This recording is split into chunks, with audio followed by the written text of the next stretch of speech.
झालं तर राज्यसभेत बहुमत येतं. मागच्या फेब्रुवारीत ह्यांना राज्यसभेत बहुमत मिळालंय. आतापर्यंत ह्यांना बहुमत नव्हतं. आता जर ह्यांना बहुमत मिळालं तर जसे कामगार कायदे केले तसं उद्या संविधान बदलायला ही लोक मागे पुढे बघणार नाहीत. म्हणून ही निवडणूक अतिशय महत्वाची आहे. आज काय चाललंय, देशात महागाई किती वाढली आहे, बेरोजगारीचं प्रमाण किती झालंय, युवकाच्या हाताला काम नाही. मी सांगत नाही, नीती आयोगाच्या अहवालमध्ये आलं की एकूण देशामध्ये 10.8% बेरोजगारीचा दर झाला आहे. मागच्या 45 वर्षात जेवढी बेरोजगारी वाढली नाही तेवढी बेरोजगारी या मागच्या 10 वर्षात वाढली आहे. 2 कोटी युवकांना दरवर्षी नोकऱ्या देतो म्हणणारं सरकार, मी सांगत नाही, नीती आयोगाने सांगितलंय मागच्या 10 वर्षात 6,99,00,000 लोकांचे रोजगार गेले. यांच्या नोटबंदी आणि जीएसटीच्या धोरणामुळे गेले. हे सगळं होत असताना आपल्या महाराष्ट्रात 1.5 वर्षापूर्वी खोक्याचं गद्दार सरकार आलं. हे गद्दार सरकार सत्तेवर आल्यावर पहिलं काम काय केलं तर या मावळ लोकसभेत होणारा तळेगावला वेदांता फॉक्सकॉन नावाचा प्रकल्प, ज्या प्रकल्पाच्या माध्यमातून माझ्या मावळ लोकसभा मतदारसंघ आणि महाराष्ट्रातल्या युवकांच्यासाठी 1,58,000 कोटीची गुंतवणूक केली होती. 2 लाख तरुणाच्या हाताला काम मिळणार होतं. तो प्रकल्प ह्यांनी उचलला, गुजरातला घेऊन गेले. टाटा एअरबसचा प्रकल्प गुजरातला गेला. सेम्बाचा प्रकल्प गुजरातला गेलाय. फिल्मफेअर गुजरातला घेऊन चालले. सिंदूरचा पाणबुडीचा प्रकल्प गुजरातला घेऊन गेले. रिझर्व्ह बँकेचं मुख्य ऑफिस गुजरातला घेऊन गेले. म्हणजे सगळ्यात जर तुम्हाला गुजरातला घेऊन जायचंय तर एक गद्दार आमच्या आणि पवार साहेबांकडून, उद्धव साहेबांकडून सुटून गेलेले आणि भारतीय जनता पार्टीचे लोक यांना देखील गुजरातला घेऊन जा आणि तिकडेच मत मागा. महाराष्ट्रात तुम्हाला मत मागायचे काय अधिकार आहे? मोदी साहेबांनी गुजरातला सोन्याची लंका करावी आमचं काही म्हणणं नाही, पण आमच्या महाराष्ट्राचं का चोरताय? म्हणजे गुजरातला उद्योगाचा पेटारा आणि माझ्या महाराष्ट्राच्या युवकाच्या हातात बेरोजगारीचा कटोरा. आज महाराष्ट्राला लुटलं जात आहे. छत्रपती शिवाजी महाराजांनी सुरतीला लुटलं आणि आज हे सुरतीचे 2 रंग आणि किल्ला हे महाराष्ट्र लुटतायत आणि उद्धव साहेबांकडून आणि पवार साहेबांकडून गेलेले गद्दार हे खाली मान घालून त्या ठिकाणी बघतायत. हे गुजरातवाल्यांची त्या 2 लोकांची चाकरी करतायत. मला देवेंद्र फडणवीस आणि एकनाथराव शिंदे आणि श्रीरंग बारमेला प्रश्न विचारायचा आहे की तुम्ही वेदांत फॉक्सकॉन जर तुमच्यामध्ये हिंमत असेल तर तुम्ही वेदांत फॉक्सकॉन गुजरातला गेलेला प्रकल्प परत तळेगावच्या मावळमध्ये आणा. राष्ट्रवादी युवकचा अध्यक्ष म्हणून मी तुमचा जाहीर नागरिक सत्कार करायला तयार. कारण आमच्यासाठी हा राजकारणाचा विषय नाही, तर आमच्या महाराष्ट्रामध्ये 2 लाख घरामध्ये चूल पेटणार होती. त्या चुलीमध्ये तुम्ही पाणी ओतण्याचं काम केलंय. म्हणून मित्रांनो, ही निवडणूक खूप महत्वाची आहे. आपण बघतोय त्या स्वर्गीय बाळासाहेब ठाकरे साहेबांनी शिवसेना मराठी माणसाच्या स्वाभिमानासाठी उभा केली. त्या स्वर्गीय बाळासाहेब ठाकरेंचा पक्ष चोरला. फोडला नाही बाळाराम पाटील साहेब, चोरला. ज्या शरद पवार साहेबांनी राष्ट्रवादी काँग्रेस पक्षाची स्थापना केली त्या शरद पवार साहेबांचा पक्ष त्यांनी चोरला. आणि आज सांगताय लोकशाही पद्धतीने आम्ही केलं. अरे निवडणूक आयोगाच्या माध्यमातून तुम्ही हे केलंय. आज बाळाराम पाटील साहेब 2 महिन्यापूर्वी एका सराफाच्या दुकानात गेलो आणि त्या सराफाच्या दुकानात गेल्यावर त्याला पैशाची मला अडचण होती. मित्रांनी सांगितलं ही सोन्याची अंगठी आहे, ही आपण मोडू, आपल्याला 2 पैसे चांगले भेटतील. म्हणून मी ती सोन्याची अंगठी त्या सराफाच्या हातामध्ये दिली आणि त्या सराफानं ती अंगठी घेतल्याने मला सांगितलं की एक डुप्लिकेट अंगठी आहे, ही चालणार नाही. मी त्याच्याकडे खालीवर बघितलं, म्हणलं अंगठी तर ओरिजिनल आहे, डुप्लिकेट कसं काय म्हणतंय. परत थोड्या वेळाने माझ्या खिशातली बेंटेकची अंगठी काढली, ती अंगठी त्या सराफाच्या हातामध्ये ठेवली. सराफ म्हणला ही ओरिजिनल आहे, हे भावाने कशी सोन आहे. मी परत त्याच्याकडे खालीवर बघितलं. मी म्हणलं भाऊ अगोदर कुठे कामाला होते? ते म्हणले मला गव्हर्नमेंट जॉब होता. मी म्हणलं कुठे होता? ते म्हणले मी निवडणूक आयोगात कामाला होतो.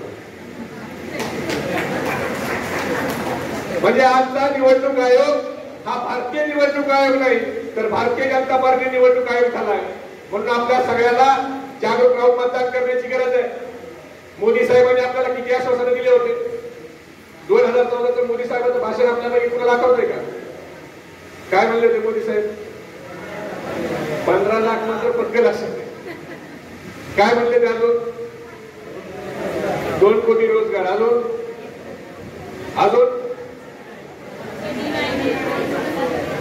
आता काय आपण लय विसर भोळे लोक सतीश पाटील साहेब.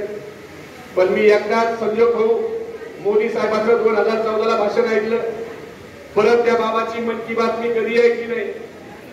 पण 2014ला आमच्या बीडमध्ये मोदी साहेबांची सभा होती.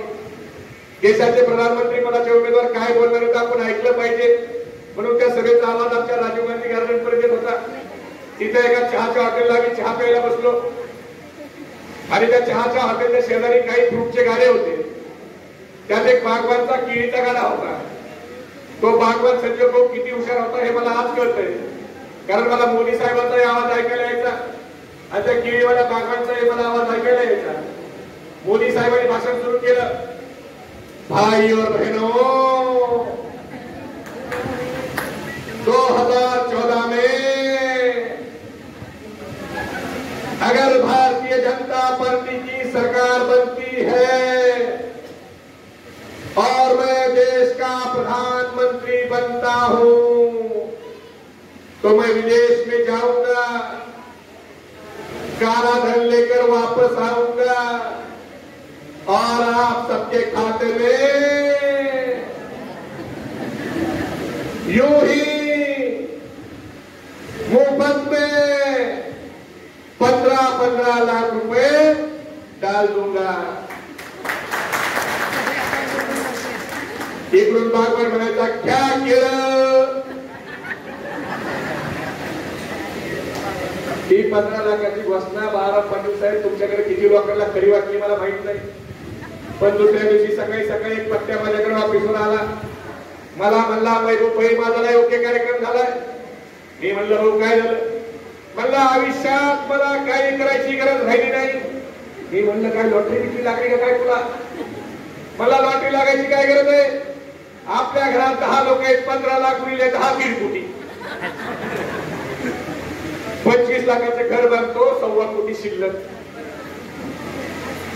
काही लोकांनी, ज्या लोकांनी नवरा बायकोंनी हम दो हमारे दो कायद्याचं पालन केलं नगरसेवक ग्रामपंचायत सदस्य होण्यासाठी, त्या नवरा बायकोच्या घरात भांडण सुरू झाले. त्या पदात काय संख्या वाढली असती तर 15 लाखाने पैसे वाढले झाले की नाही. अशी अवस्था पहिली 2014ला. एका पठ्ठ्याने बाळाराम पाटील साहेब मागच्या वर्षभरापर्यंत 15 लाखाची वाढ बघितली मोदी साहेबांच्या भक्तानं. हे मी सांगत नाही, तुम्ही गुगलला युट्यूबला जाऊन सर्च करा, टीव्हीला बातमी आहे. औरंगाबाद जिल्ह्यातल्या पैठण तालुक्यातल्या पातोडच्या एका भक्ताच्या मोठे नावाच्या एका भक्ताच्या खात्यावर 15 लाख आले. जसे 15 लाख बँकेत एंट्री पडली, पठ्ठ्यानं मागचा पुढचा काही विचार केला नाही, डायरेक्ट पत्र काढलं आणि मोदी साहेबाला पत्र लिहिलं की धन्यवाद मोदी साहेब, माझ्या खात्यावर 15 लाख टाकले. बँकेतून पैसे काढले, घराचं बांधकाम सुरू केलं आणि अख्ख्या गावात सांगत सुटला एकटाच पठ्ठा इमानदार होतो म्हणून माझ्याच खात्यावर 15 लाख आले.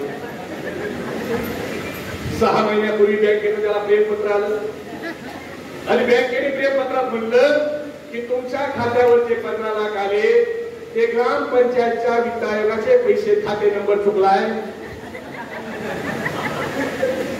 तुम्ही ते पैसे परत करा, नसता तुमच्यावर कायदेशीर कारवाई केली जाईल. आणि मग त्या भक्ताचे डोळे उघडले आणि भक्तानं बँकेला पत्र लिहिलं की माझ्या खात्यावरच्या 15 लाख रुपयाचं मी घर बांधलंय, आता द्यायला माझ्याकडे पैसे नाही, तुम्ही होमडन करा, मी हाताने पैसे भरतो. आता विचार करा, मोदी साहेबांच्या भरोश्यावर भक्तानं घरच बांधलं, दुसरं काही केलं असतं तर. परत मोदी साहेबांनी भाषण सुरू केलं. मित्रो, 75 रुपए लीटर का पेट्रोल 35 रुपए लीटर में मिलना चाहिए क्या नहीं मिलना चाहिए. 64 रुपए लीटर का डीजल 30 रुपए लीटर में मिलना चाहिए क्या नहीं मिलना चाहिए.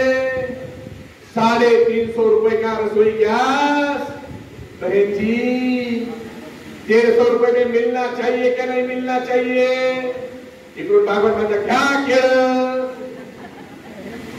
मोदी साहब म्हणायचे अगर मैं देश का प्रधानमंत्री बनता हूं तो हर साल मेरे युवा भाइयों के लिए 2 करोड़ रोजगार दूंगा.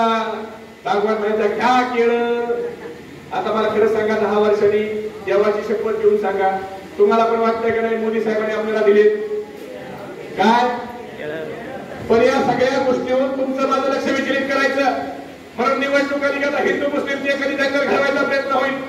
भारत पाकिस्तानचं युद्ध मंदिर बंदीचा मुद्दा आता देशाच्या पंतप्रधानांनी जे आश्वासन दिले त्याच्यावर बाळाराम पाटील साहेबांनी बोललं पाहिजे.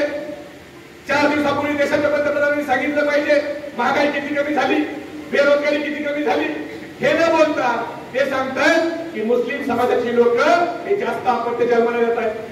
अहो मोदी साहेब, तुम्ही देशाचे प्रधानमंत्री आहेत, तुम्ही हे काय बोलताय? तुम्ही देशाच्या विकासावर बोला, महागाईवर बोला, बेरोजगारीवर बोला. तुम्ही हमको हमारे को कायदा आला तेव्हापासून सगळ्याला दोनच आपत्ती आहे, पण तुम्ही दिशाभूल करायचा प्रयत्न करताय. पण मोदी साहेब, तुमच्या वडिलाला 6 आपत्ती आहेत, त्यातले तुम्ही 3 नंबरच्या आपत्ती आहे. तुम्ही विकासावर बोला.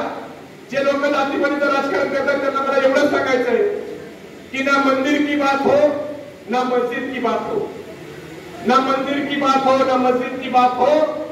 युवा बेरोजगार है, पहले उसके निवालों की बात हो. मेरे नींद को दिक्कत ना अजान से है ना भजन से है. मेरे नींद को दिक्कत ना अजान से है ना भजन से है. मेरे नींद को दिक्कत मरते हुए जवान और खुदकुशी करते हुए किसान से. आज देशाची निवडणूक घडत आली आहे. सीमेवर जवान मरतात, शेतकरी आत्महत्या करतायत, त्यासाठी ही निवडणूक आहे. आणि सगळ्यात महत्वाचं, मगाशी ताईंनी सांगितलं संजोग भाऊ वागिरेंना मी आज ओळखत नाही. संजोग भाऊ वागिरेंना मी मागच्या 15 वर्ष ओळखतो. ते आमच्याच पक्षात होते. आता देखील उद्धव साहेबांच्याकडे गेले आणि सध्या उद्धव साहेब आणि पवार साहेब म्हणजे एक चीज दो जान. आज दोघं ही एकत्र आहे. संजोग भाऊ वागिरे 1 वर्ष महापौर होते. 6 टर्म त्यांच्या घरात नगरसेवक म्हणून ते काम करतायत. मी तुम्हाला जबाबदारीने सांगतो, आमच्या पक्षाचे अध्यक्ष ते होते. सगळ्यात जास्त पिंपरी चिंचवडचा राष्ट्रवादी काँग्रेसचा अध्यक्ष म्हणून जर कोणी काम केलं असेल तर ते संजोग भाऊ वागिरे. एक संघटनेत काम केलेला माणूस आहे आणि हा तुम्हाला कुठेही अवेलेबल होणार आहे. श्रीरंगासारखे रंग ते दाखवणार नाही. एकदा निवडून आले तर ते कुठेही गायब होणार नाही. जसं बाळाराम पाटील साहेब तुम्हाला कधीही भेटतात, तसं संजोग भाऊ वागिरे देखील तुम्हाला कधीही भेटणार आहे. म्हणून उद्याची लोकशाही वाचवण्यासाठी आपल्याला मशाल या चिन्हासमोरून बटन दाबायचंय. आणि आपण प्रचार किती चांगला केला याच्यापेक्षा 13 तारखेला सकाळी 7 ते संध्याकाळी 6 वेळेत आपण कसं मशालीसमोर मतदान करून घेतलं हे महत्वाचं आहे. कारण आज महाराष्ट्रातले सगळे पक्ष चोरले जात आहेत. आज महाराष्ट्रात हुकुमशाही आणायचा प्रयत्न केला जातोय. सगळ्यांना धमकवलं जात आहे. सगळ्याला ईडी ना खाऊंगा ना खाणे दूंगा म्हणणारे आज सगळे भ्रष्टाचारी लोक त्यांच्या पक्षात घेऊन फार मंत्री करून टाकले. आणि जो त्यांच्या पक्षात जाणार नाही मग तो संजय राऊत साहेबासारखा असेल किंवा अनिल देशमुख साहेबासारखा असेल, त्याला जेलमध्ये घातलं जातं. आणि 71,000 कोटीचा सिंचन घोटाळा करणारे अजितदादा हे राज्याचे उपमुख्यमंत्री होतात. घोटाळा करणारे सुनील तटकरे हे त्यांच्या खासदारकीचे उमेदवार होतात.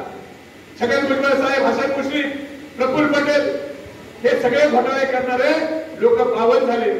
खरं तर हे म्हणले होते ना खाऊंगा ना खाने दूंगा, पण आता ह्यांची अवस्था अशी झाली, वो निकले थे तवाए फूके कोठे बंद करने, वो निकले थे तवाए फूके कोठे बंद करने, मगर सिक्कों की छनक देखकर खुद ही मुजरा कर बैठे.